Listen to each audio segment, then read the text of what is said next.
Welcome back to Talk to Harry. My name is Rommel Sangalang, and the reason I was invited to this show was very simple. At the turn when the Bush administration was handing over what they thought was a president to McCain, whom I personally liked, everything went upside down.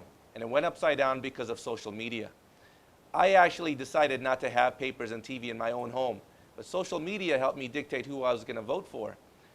The next coming election is not going to be what you're used to in the Philippines.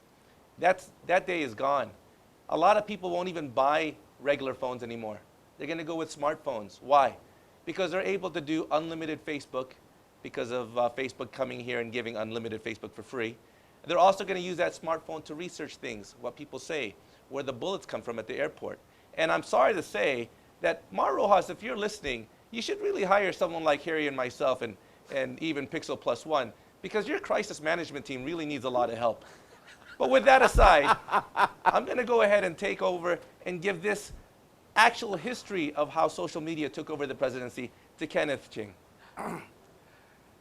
Yeah, actually, before the break, Harry was mentioning, is there somebody behind Google? No, I had to say that Yeah. because that's a real question that was Yes. posed to me. and I was Actually- like, what?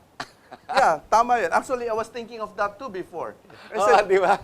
why Google is so intelligent? Ang galing You ni Google, Yeah, you just have to type. Yeah. Actually, now you can just press mic. My daughter goes, where are frogs from? Siri, yeah. Yes. And it'll just... Siri, Yeah, yeah. so it's evolving really, Yeah. really fast. Because Google have algorithms. The answer is Malacanang, but go ahead. Anyway, there's algorithms. They recognize the users who type, what do they type, and they recognize they captured it. So now, Galing, ano? Yeah. yes, it's sobrang beautiful. galing. Like you're usually searching for most corrupt candidate in the Philippines, Best candidate, best candidate, most consistent. most yeah. consistent, Yes. most outstanding, Outstanding, governor, Yes, yeah. Dun lalabas. lalabas yan. It will come out. Yes. So, how do you do this? Because the machine, our computer, with Google, Google is one of the most intelligent company in the planet. When right you now. say algorithms, this is what they call the binary codes, no? Ones and zeros and zeros and Yes. ones. It's like our source code in the PICOS and whatnot. These are algorithms or computer language. Yes. Ganun lang yun. Yes. Okay. But they recognize because how frequent you type, how frequent the word come out, we use that in technical term, meta tags or keywords. Keywords. So, keywords. A while ago na pag-usapan natin, we talk about strategic. Yes. So if we're going to do a digital campaign for Obama, like what happened to Obama before on 2008, I mean, the campaign was very strategic. Oh, yeah. They have a campaign. Okay, if you allow me to guide you into Go ahead, this. go ahead, go ahead. The campaign of Obama is very simple. At the beginning, sino ba si Obama? Who is Obama? He's not a Bush. He's not a Sarah Palin. He is like a governor, but nobody really recognized. Second, First term, senator. Junior senator. Junior senator. He had the smallest office in the Yeah, Senate. yeah, in Illinois, yeah. and then the next thing also, the problem with Obama campaign is that who is Obama? Second is that he has to also overcome yung extra luggage niya, which is, of course, the color of the skin. He's black. Obama bin Laden. No, Yes. his middle name is Hussein. I know. Hussein, that's those right. are the things, That's no? right, Hussein. Yeah, may mga excess luggage siya that he needs I to thought he was overcome. from Iraq. Yes. Oh, go ahead, yeah. And of course, the culture in America maybe is not Paranoid. accepted. Hindi pa accepting sa kanila. And third is the campaign money. For all you know, Obama, he projected himself. And of course, with the campaign, kung hindi ka popular, the campaign contribution trickles only. Barya-barya lang eh. Pag when you're popular, you're top Then of it the comes mind, in. then it comes It's in. the same thing here. Okay. So what did Obama do that time is, una, he managed his image through branding. Obama became a brand. Okay? True. Because if they're not strategic that time, lalabas yung statement, Obama, Bin Laden, Obama Hussein. Osama Hussein, who will vote for him? And at that time, it was just after the September 11, the 9/11. 9/11. Medyo negative yun eh. But he did it on digital. later I can explain further on that.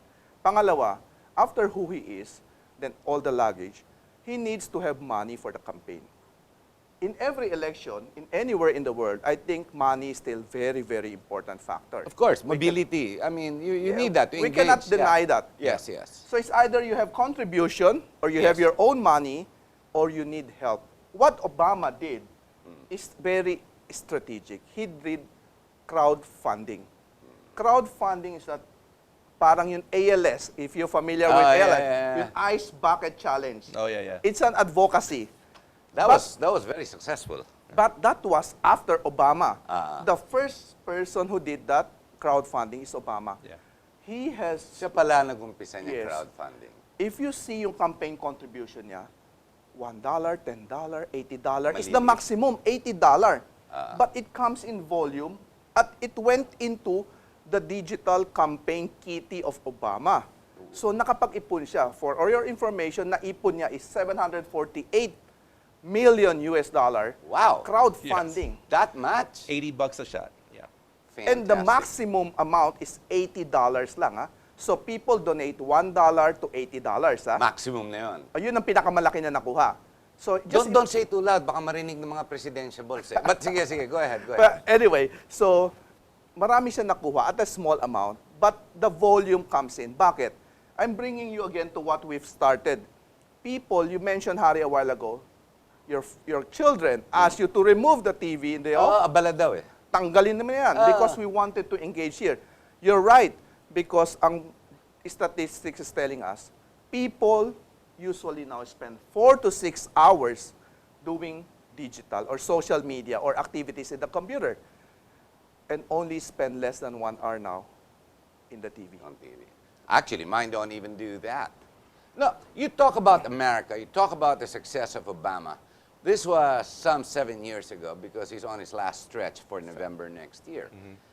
In the Philippine scenario, is it a requirement for candidates now running for president, senator, and even vice president, of course, and even congressmen? Kailangan na ba nilang ang strategic digital marketing? I truly believe kailangan na nila. For one reason, let's look about the candidates right now in Yes. presidential election. We have Miriam Defensor Santiago, we have Mar Rojas, we have Jojo Binay, we have Po. Grace Po. Surveys showing us that it's Grace Po leading and Jojo Binay second, then Mar and Miriam.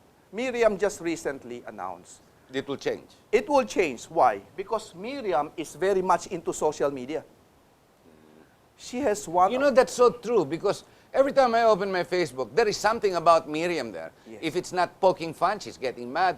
But it Yes. is something that aggravates you, makes you smile, makes you laugh, or it makes you emotional. Di ba? Tama. That is done purposely, right? Yes. There is a strategy for doing that. Why is she doing a lot of the joke thing? Diba? She has a book, which is very Yes, yes, popular. yes, Is something about Idiots. Stupid, Something yeah. for idiots. Yes, Stupid or something. Yes, something yes, like yeah. that. So people like to have this kind of joke. Remember ERAP? Yes, that was very successful. The eruptions, Yeah, ERAP eruptions, jokes. yeah. So That was very successful. Miriam inherited, or maybe is doing that also, to get the attention. Who is the most popular among university students right now? Miriam Defensor Santiago.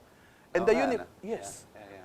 that was her base during her past presidential campaign, 1992, if I remember it correctly. Now, she is very popular still.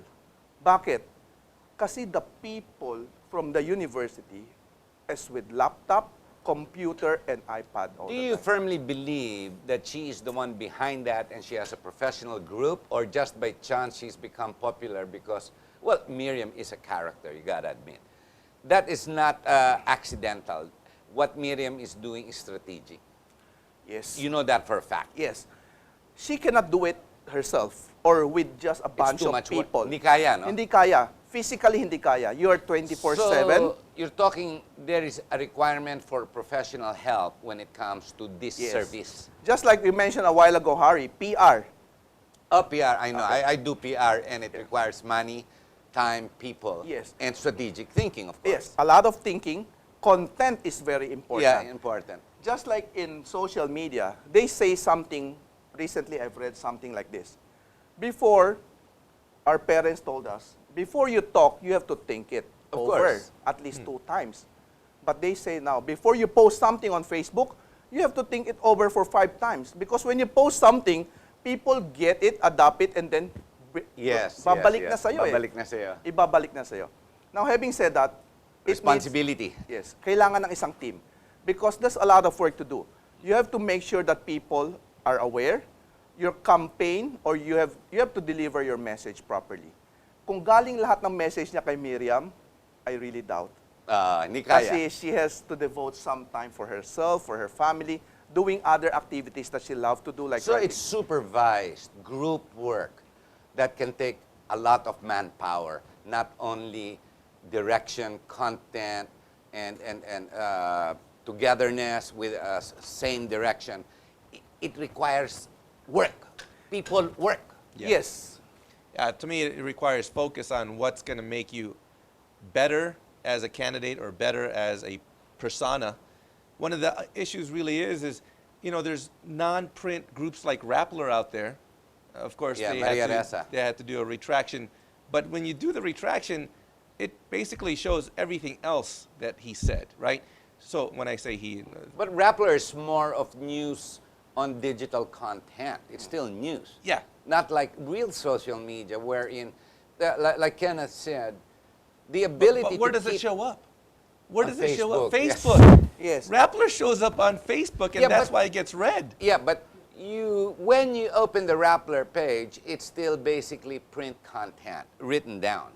Unlike in Miriam's case, in her case, I think Bongbong does the same thing now, correct? Exactly. I've been noticing that. Yes. It's keeping you relevant. It's keeping you in tune with what is popular. Yes.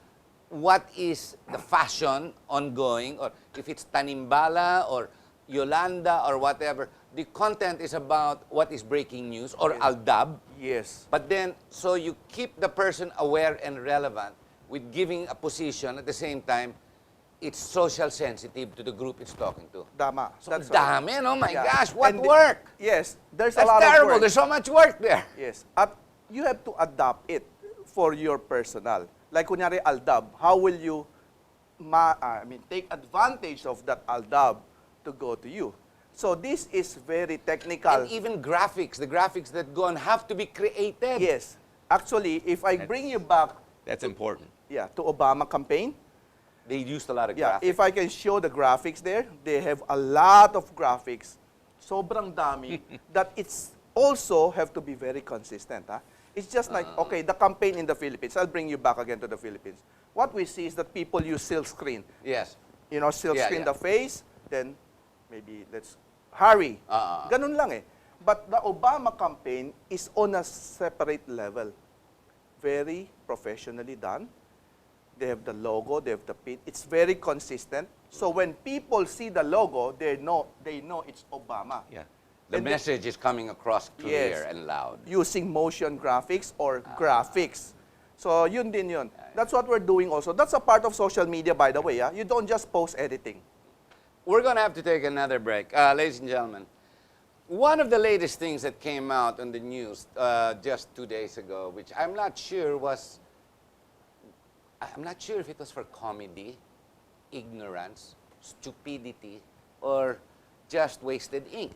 It's called, the Comelec says, we are now going to control social media. We're going to control the spending in social media. When we come back, we'll see what the answer is. Is it idiocy? Is it stupidity? Is it correct? Can you actually even control and assess value and cost on the digital world? We'll be right back. Can you?